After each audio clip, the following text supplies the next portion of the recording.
Assalamualaikum. My name is Syed Moheeb, and I have been in the industry more than 40 years. 43 years in the industry and now 2 years outside. My experience in the industry has been in all areas of insurance, both life and general, conventional, as well as Islamic-based insurance, or what is now called takaful. And I've been involved in the direct side of the business as well as from the wholesale side, reinsurance. So I've been across the length and breadth of the industry. And also in talent management, in education of insurance as well. The most memorable part of my working experience has been with the takaful industry, where Malaysia is at the forefront of the global takaful world. At one time, Malaysia's contribution to takaful was like 50% of the total takaful market. We came up with models that was challenging the status quo, and Malaysia provided a lot of technical inputs in the concept of takaful and sharing it at international conferences, etc. Takaful in Malaysia started in the early 80s, and so which means that it has been in Malaysia for close to 40 years already. 40 years is quite short by the conventional insurance industry standards. Takaful in Malaysia has progressed at various levels. We started off with one particular model, and we introduced many more models over the last 40 years. But more importantly, takaful in Malaysia has taken a very big step when it comes to introducing Sharia-compliant life insurance in terms of innovation, in distribution, in product development, as well as more so innovations in linking protection products with investment. So for us in Malaysia, where takaful is concerned, it was not just about developing products that's compliant to Sharia, but also in collaborating with distribution partners, with banks, and now with fintech companies.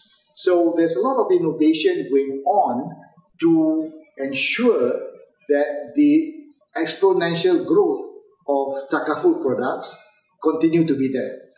For information of the audience, takaful in Malaysia, the growth rate has been 2-3 times more than the conventional. And now with the advent of big data and with the advent of predictive analytics, takaful is not just talking about collaboration with new partners, but also how to use current technology to make the takaful business more profitable as well. So Alhamdulillah, for us in takaful, the assimilation of new technologies is not only opening up new doors, but also ensuring that the profitability of the funds is used to the benefit of the community.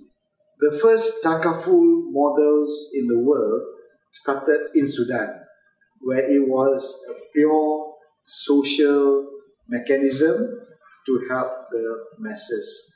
There was no or very little requirements to commercialize the business. So in Malaysia, we started what is called as Tijari Kafala, which is basically commercial cooperation, where there is an element of profit making and profit for the manager to manage a social fund. So it was a new model which allows a company to actually manage fund and make some profit. The model that we first incorporated in Malaysia was a model that enables profit sharing between participants and the management company. When Takaful Ikhlas started, we were looking at a new model called Wakala model, where the income stream was from fee-based income in managing the participants' funds and the investment fund. So we were amongst the earlier exponents of the Wakala model. The Central Bank of Malaysia has started to come up with the concept of Wakala, but we sort of operationalized the model. And that Wakala model later eventually became to be acceptable worldwide. So Sudan was the first country that started Takaful. Malaysia expanded the concept to make it commercial, and then other countries followed. There were subsequent models by other countries, Wakaf model, hybrid models, etc. But in Malaysia, the spread and the acceptance of the Wakala model made Tijari Takaful or commercial Takaful to grow in the way in which it had grown. Takaful growth has been more than the conventional insurance growth. At Takaful Ikhlas, starting from zero base, we have seen our growth being exponential as well. And in the 10 years that I was with Takaful Ikhlas, we grew from zero to managing asset size of 2 billion ringgit in just 10 years. And 2 billion Malaysian ringgit is equivalent to about 500 million US dollars. That growth would not have come if we had just adopted traditional distribution, if we had adopted the usual way of backroom processing. That growth came about through our incorporating latest technology. The growth came about through our incorporating and collaborating with business partners, and our growth would not have been possible had we not been able to manage our businesses. Embracing digital technologies will not just benefit businesses, but it is also critical to ensuring continuing successes for the future. All in all, I had about 45 years of working experience. And in that 45 years, the business scenario changed. From my view, I see the changes happening every 3 to 5 years. And for me, there is always a need to catch up with not just the technological side, but also the content and knowledge side.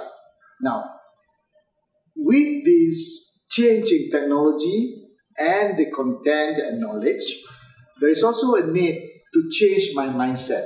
It's not just about being in touch with what's happening outside there, but I also need to be changing myself to be able to keep up with the times.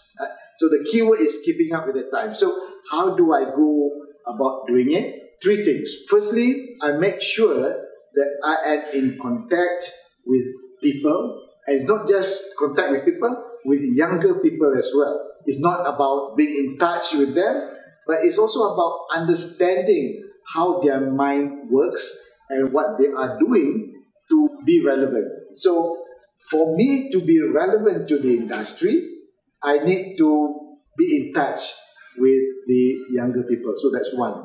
Secondly, I make sure that I understand what is happening on the technology side in terms of social media, in terms of big data, and understanding what is meant by AIs, APIs, RPAs, etc.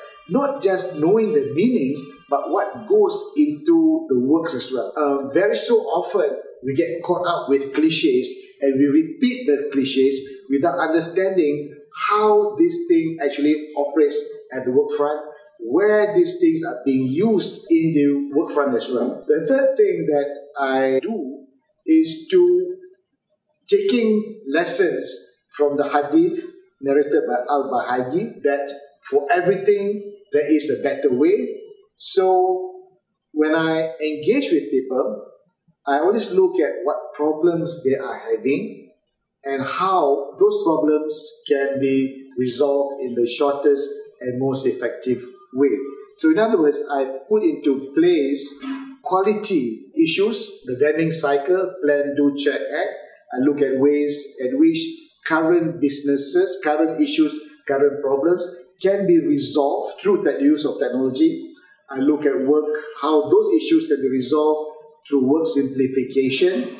And in other words, when I engage with younger people, I always try to see what are the areas that needs to be remedied, how those things can be remedied, what are the project plans that needs to be put into place, what kind of timelines, what kind of KPIs. So it is always engagements with the view of improving processes.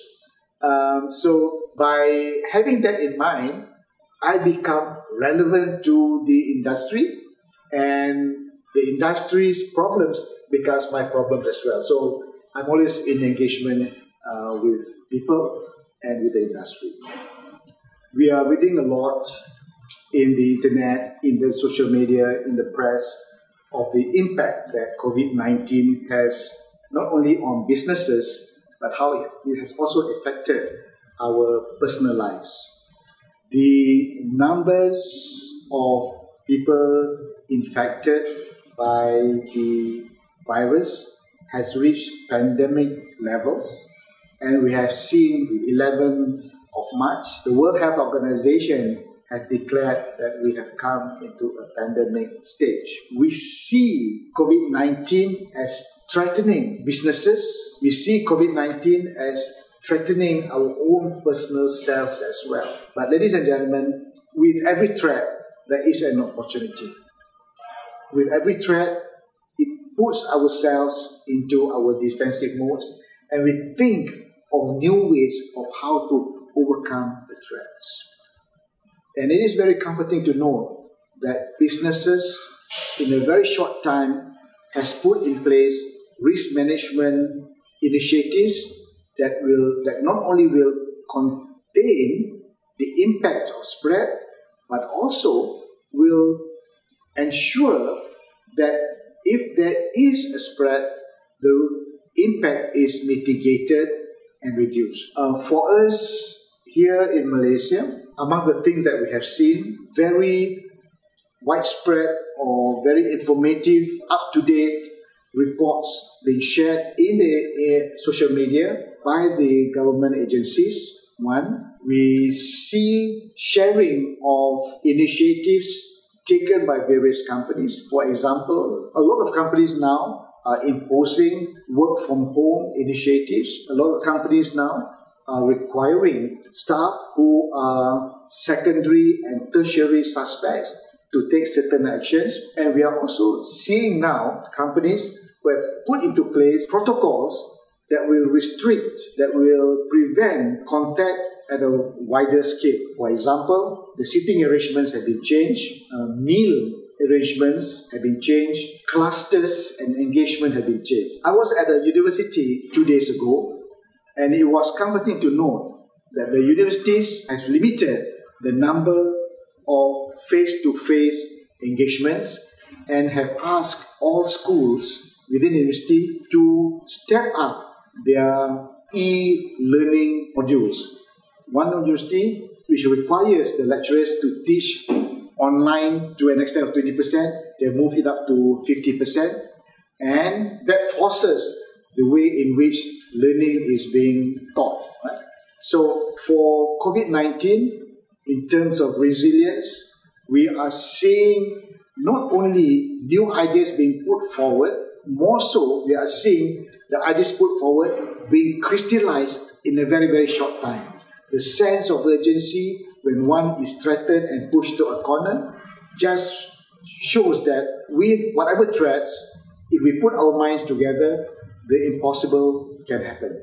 Who would have thought just 2 months ago that companies are prepared to let their staff work from home. Who would have thought that planning to work from home, the ability to put in place and to deploy technology that will enable work from home can happen within just a few days. Now, this threat of COVID has actually forced companies to rethink their businesses, to deploy technology that will then enable people to work from home. So the threat of COVID actually forces businesses to rethink their processes, to reinvent their processes, to ensure that the companies remain resilient through this difficult period. The new way of doing business through adapting to COVID-19 actually have moved their planning ahead. They're bringing forward what they had planned a year, 2 years into just a matter of a week and 2 weeks. And with that, I think what they say about threats also offering opportunities is really, really true.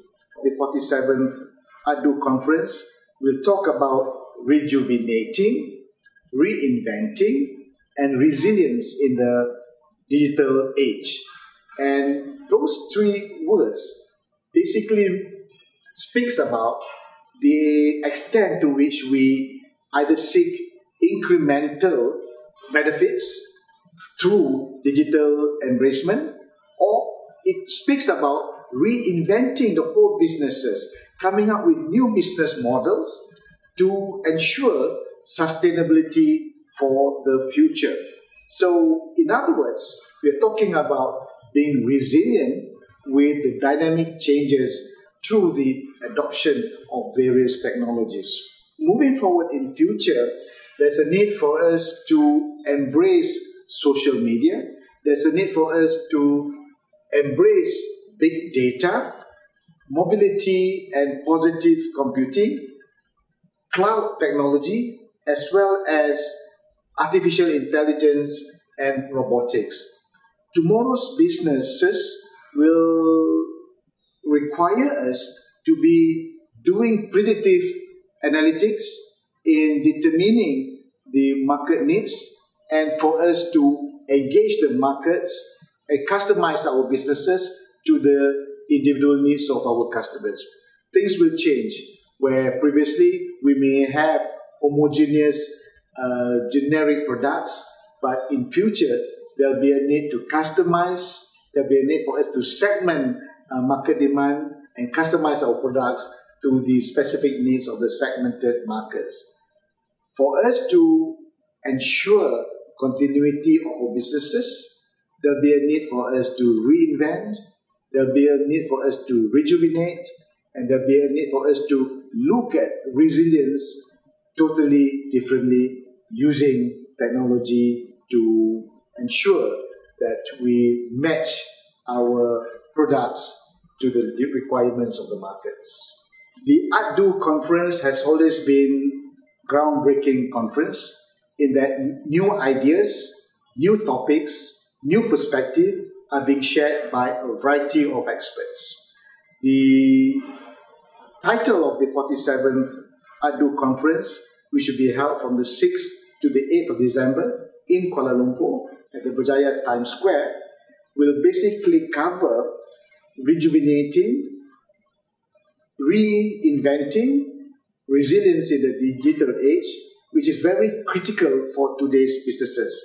We hope everyone will come in, not just to listen to the variety of speakers, very eminent speakers, but also to share your perspectives on this particular topic in your area of expertise from the various environment that you come from. We all know that there's no one-size-fits-all, and this sharing of ideas from people from all over the world will certainly benefit all of us. So please do come, enjoy Kuala Lumpur, and we learn together of how to keep our businesses relevant for tomorrow. Thank you. Super.